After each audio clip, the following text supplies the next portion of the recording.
পাঞ্জাবি, মালায়ালম, তামিল, তেলুগু এবং কন্নড় ভাষায়ও আজকের দিনেই 13 নভেম্বর 1967 সালে আম্বালা, হরিয়ানাতে জন্মগ্রহণ করেন একজন হিন্দি সিনেমার অন্যতম প্রধান অভিনেত্রী, যিনি হিন্দি সিনেমাতে নিজেকে প্রতিষ্ঠিত করেছিলেন এবং 2টি ফিল্মফেয়ার পুরস্কারও জিতেছিলেন।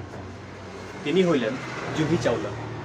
ওনার পিতা ছিলেন ডক্টর এস চাওলা, একজন অফিসার ইন্ডিয়ান রেভিনিউ সার্ভিসে, এবং ওনার মাতা ছিলেন মোনা চাওলা।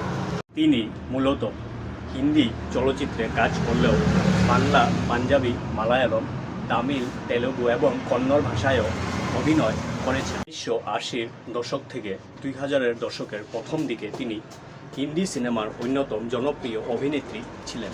তিনি 2টি ফিল্মফেয়ার পুরস্কার সহ বিভিন্ন পুরস্কার জিতেছেন এবং তিনি জয় মেহতার সাথে বিবাহিত হন এবং ওনার একটি মেয়ে ও একটি ছেলে আছে। এই ভিডিওটি এতটুকুই ছিল। ভিডিওটি তোমাদের ভালো লাগলে অবশ্যই একটি লাইক আর কমেন্ট করে যাবে।